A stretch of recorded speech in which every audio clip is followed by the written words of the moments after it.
polling is sort of an outdated way of collecting information. You know, they say Vietnam was the first living room war, but it looks like this is the first war in the social media age. And social media is a way for you to see in real time how the public is perceiving something. We certainly use that on the campaign, I can tell you. Social media is a more accurate representation of public sentiment. You can track it in real time versus polling. All right, everyone, welcome back. Genuinely glad you're here for this one because this clip is something else entirely. So what you're about to watch is a panel that was supposed to be a straightforward political discussion, but it turned into something far more revealing than anyone probably expected.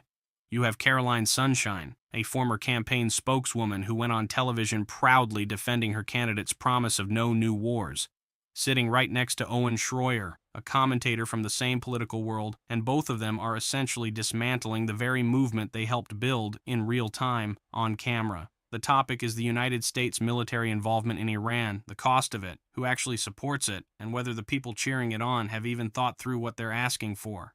No, stick with this one all the way through because the last section is honestly where the whole thing unravels in a way I did not see coming when I first watched it. Also, drop a comment and let me know where in the world you're watching from. It genuinely makes my day seeing how far this community reaches, so don't be shy. All right, let's get into it. Well, I think Will has his White House talking points down almost 100%. I'm not sure there was an original thought there. The one thing he missed was you're not supposed to call this a war, Will. He read Remember, a book in the last you're decade. not supposed to call it that. Here we go. You insulted me. We can keep doing this all day. I'd love to, Will. I also find it funny that he keeps saying Iran blackmail, another talking point that is coming from Western media, as if we didn't just see the Epstein list and all the connections to Israel revealed with that. He says Iran blackmail. As far as the conclusions that we're reaching here, I'm not so sure. I'm not so sure about these conclusions about the Gulf nation states. You know, when this thing first broke out, they said, oh, it'll be all the NATO countries and the EU countries and the Gulf nation states, everybody lining up against Iran. Well, it hasn't really been that smooth. It seems like a lot of them want to maintain good relations with the U.S., but they're not so sure about what's going on with this war. And, you know, you bring up what happened with Azerbaijan. They come out and say, okay, we're against Iran, and then they get hit with a bomb, and you don't even scratch your head for a second. You don't even think for 1 second that could be a false flag, as if these things don't happen in war. Wrong. So I think that there's backwards. A lot. They came out and gave condolences for the death of Khamenei, and then got bombed. Okay. Well, we'll see how this all turns out. I don't think it's going as smoothly as Will likes to represent. Like I said, I'm not sure there's an original thought there. This is the neocon. Will represents the neocon faction of right-wing politics that we thought we defeated in 2016.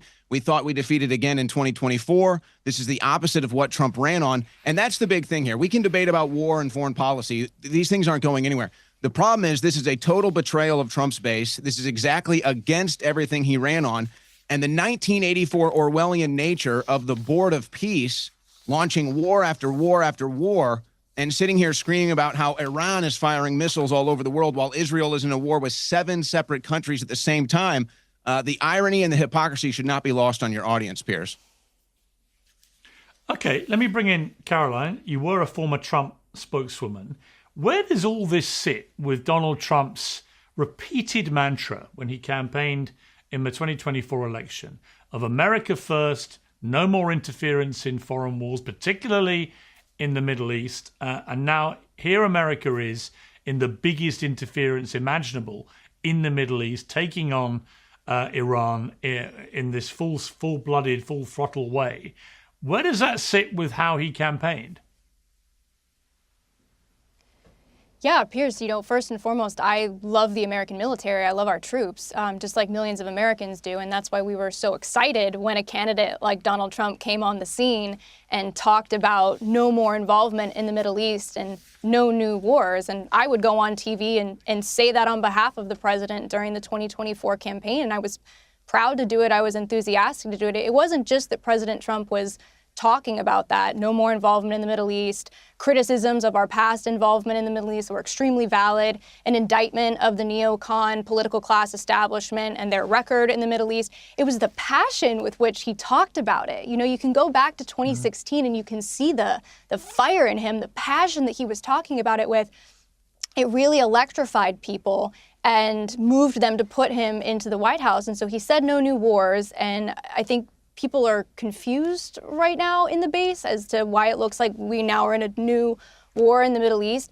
You hear this talking point going around that 90% of MAGA supports, this war, but that's not mathematically possible because if you look at the coalition that elected President Trump into the White House, if that was true, right, if 90% of MAGA supported this war, Nikki Haley would be in the White House right now as president. Marco Rubio would be president. I mean, the American people had a chance in 2016 to elect literally anybody else besides Donald Trump, who were all on stage in that Republican primary saying we would love war with Iran. They had a chance to do that again in 2024 by picking Nikki Haley as their candidate, but instead they picked Donald Trump. I also think if 90% of MAGA supports this, I don't think your show would be getting the views that it's getting. I don't think Megyn Kelly and Tucker Carlson's show would be getting the views that it's getting. This is the moment I need you to pay attention to, because what just happened here is something you almost never see. Someone on the same political team publicly calling out one of their own in real time, on camera, with zero hesitation. Owen said it straight. He looked directly at Will and said, Will has his White House talking points down almost 100%, and he wasn't sure there was an original thought there. Now think about that for a second. These are people who supported the same candidate. They're supposed to be on the same side, and Owen just dismantled the entire establishment argument before it even had a chance to breathe. Here's what people don't realize about moments like this. When criticism comes from the outside, people dismiss it. They call it bias. They call it agenda. But when it comes from inside, that lands differently. That carries weight that no opposing commentator could ever manufacture. Owen didn't need to say it. He chose to say it anyway. And then Caroline steps in. And this is where it gets really interesting to me, because Caroline wasn't just some commentator. She was in the room.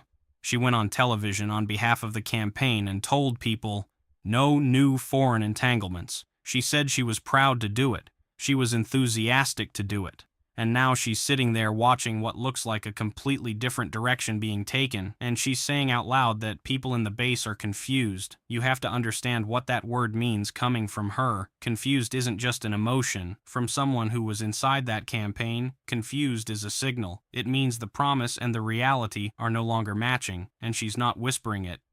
She's saying it on a major platform. And then she drops the line about the shows getting views. She said if 90% of the base supported this direction, she didn't think certain shows that are clearly skeptical of it would be pulling the numbers they're pulling. That's not just an opinion. That's her reading the room using real data. Audience behavior doesn't lie.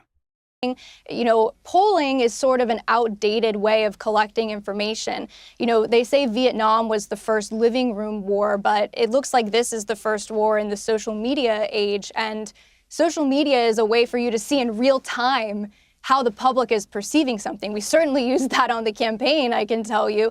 Social media is a more accurate representation of public sentiment. You can track it in real time versus polling. So this idea that 90% of the coalition supports that just quite literally isn't possible when you look at the wide swath of people, independents, moderates, Muslims in Dearborn, Michigan, young men who all joined President Trump's coalition specifically because they were really excited about the promise of no new wars. And I guess that would be my question to Will, though, is, first and foremost, do you think that this is a war?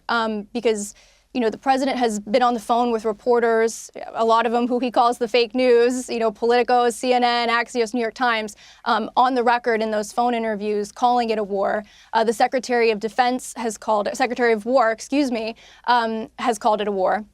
But the president hasn't publicly come out and said to the American people that it's a war. So, Will, do you think this is a war? And is it a new war?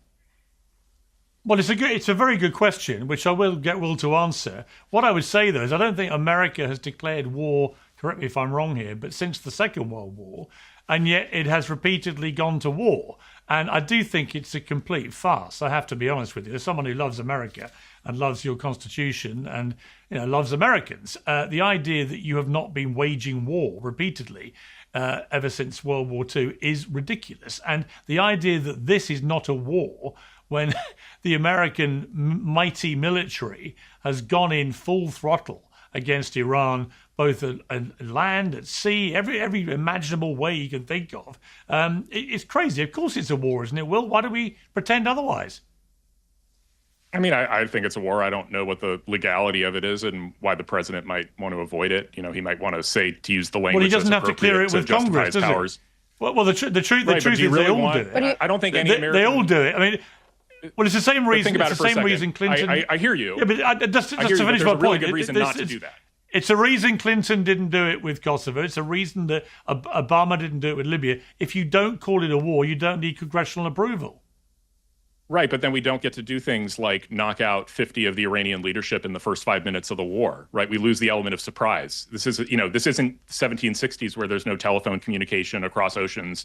The sooner England hears about our wars 3 weeks later when a ship shows up, instantly the moment we declared war, the Iranians would know what's up, and that would be the end of our ability to gain the element of surprise. And that saves American lives. If we're going to do a military operation, I think that we want the commander-in-chief to do so in a way that minimizes American casualties to the extent possible. And so I think that it's totally justified for him to do that. I'm sorry, Caroline, I just am not impressed by saying that the polling doesn't say what it says. This is not just one poll that says 90% of MAGA supports it. It's consistently across all the polling that's done. You have 85% plus of Republicans supporting the president. And I think that it's because they understand that the president is not conducting the war in the manner of George W. Bush, that it's not stupid. You have to understand, this is not he created the space for negotiation after the 12-day war. You need to remember, he hit those 3 nuclear sites and then immediately forced a ceasefire, including telling Netanyahu and Israel to turn the planes around when they had been struck after the ceasefire deadline. He wanted a negotiation. He wanted to be reasonable. But the problem is the Iranians, it's like the Black Knight in Monty Python. They refused to accept that they were beaten and refused to make any concessions. You need to just go listen to Steve Witkoff, who Tucker and everybody loved a year ago, explain what his negotiations were like. They opened the negotiation by saying, we have 60% enriched uranium for 11 nuclear bombs. We have an unalienable right to enrich, and we're not going to give you anything on the negotiation table that you didn't get militarily. Like, what is President Trump supposed to do? And if he cowers in the face of this, okay, but I would throw this is my question really quick, though. Hang on. Look. Here is where Caroline completely reframes the entire conversation. And I want you to really sit with this, because the argument she makes is one of the cleanest pieces of political logic I've heard in a long time.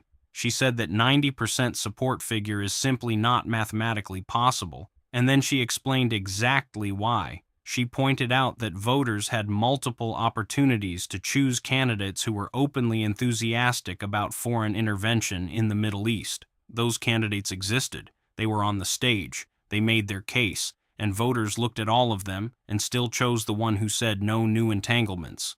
Twice. That's not an accident. That's a pattern. This is actually something history backs up. Going all the way back to post-Vietnam America, every time a candidate ran on keeping troops home and ending foreign entanglements, it resonated deeply with a very specific voter. The person who felt the cost of those decisions personally, not abstractly, personally. Through family members, through economic strain, through watching communities that never recovered. That voter didn't disappear. Caroline is saying they're still there, and they're watching. Then she makes the social media point, and I think this is more important than people are giving her credit for. She said social media is a more accurate representation of public sentiment than polling, and coming from someone who actually worked on a modern campaign, that's not a casual claim. Campaigns track sentiment in real time now. They know what's resonating and what isn't hours before any poll could capture it. And then Piers asks Will directly, is this a conflict? And Will admits it. He says he thinks it is. And then he tries to explain the legal gymnastics around why it wasn't officially classified as one. But here's the problem with that explanation. The moment you have to spend that much energy explaining why something isn't what it clearly looks like, you've already lost the argument with the average person watching at home. On this very point that Will just raised, and I'd like to bring Owen back in here just to respond to this, but this is what Antony Blinken, the former Secretary of State, said about Israel trying to pressurize Barack Obama to launch military strikes on Iran, and saying they would just attack themselves if Washington refused. Take a listen to this.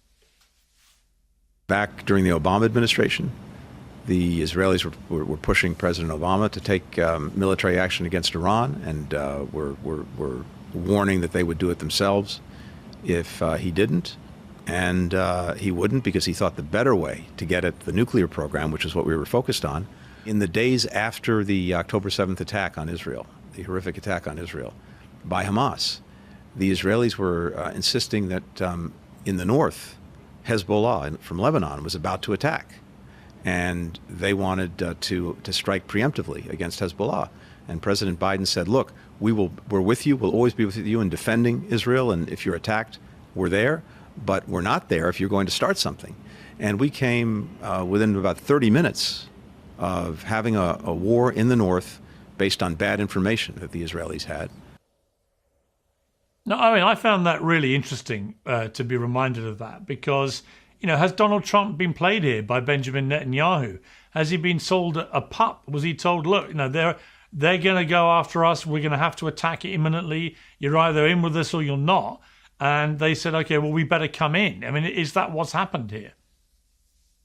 Well, I think you have two separate things happening. I think we have to recognize the power of the Israeli lobby. I think this is something that the average American is now very aware of, the power of the Israeli lobby. And so now AIPAC is trying to find new ways to fund their candidates that don't go through AIPAC because it has such a negative stench on it now. But then there's Netanyahu. So AIPAC buying our candidates to essentially sell out America's best interest is one thing, but Netanyahu is a completely different issue. He's been lying to the American people and the United States Congress since the 1980s. He's been saying that Iran has days until they have a nuclear weapon. So obviously somebody's being dishonest here. It wouldn't be the first time that Israeli intelligence has lied to us. I could look at some recent times. I think the whole story about Iranian drones off the East Coast, I believe that was false Israeli intelligence. I think that the strike on that school that just happened in Iran, I think that was bad Israeli intelligence that we acted on. So I think Israel has been giving us bad intelligence, whether intentionally or accidentally, for years. And I find it funny that we sit here, and again, it's this blatant hypocrisy and irony, except it's not funny because we say, oh, we're saving American lives. Well, at least 7 American lives have been lost in this war so far that we know of. This final section is where everything that came before it gets confirmed, because Owen brings receipts. He walks through the foreign policy lobbying landscape, and he points out how certain influence operations have had to rebrand because the original name became a political liability with the public. And then he zeroes in on something that should genuinely stop you in your tracks. Someone has been delivering the same urgent warning to Congress and the American people since the 1980s. The same claim, the same urgency. For decades. Think about how long that actually is. We're talking about a warning that's been used to justify major policy decisions across multiple administrations, across both parties. And Owen is pointing out, look at the track record. Look at what those warnings actually produced. Because when you use the same alarm to justify the same urgency for 40 years and the predicted outcome never materializes, at some point you have to ask, is this still a warning, or has it become a strategy? That's the distinction Owen is drawing, and it matters enormously. Because policy built on a faulty premise doesn't just fail. It costs things that can't be recovered. And then he makes a point that I think is the most important moment in this entire segment. People keep invoking the phrase, we're protecting American lives, as the justification. Owen responds to that directly. He says, look at what the actual outcome has been for American service members. You cannot simultaneously claim a policy protects people while the evidence on the ground tells a different story. That's not political opinion. That's a logical contradiction. And Owen said it with the frustration of someone who genuinely cannot believe that point isn't landing harder in the national conversation. What this entire segment showed me is that the most powerful critiques of any major policy decision rarely come from the people you'd expect. They come from the ones who were closest to it. Caroline was in that campaign. Owen was in that media ecosystem. And both of them are sitting there saying, this is not what we signed up for. That should tell you something. So, what do you guys think of this? Leave your thoughts down in the comments. Please like and subscribe, and I will see you in the next video.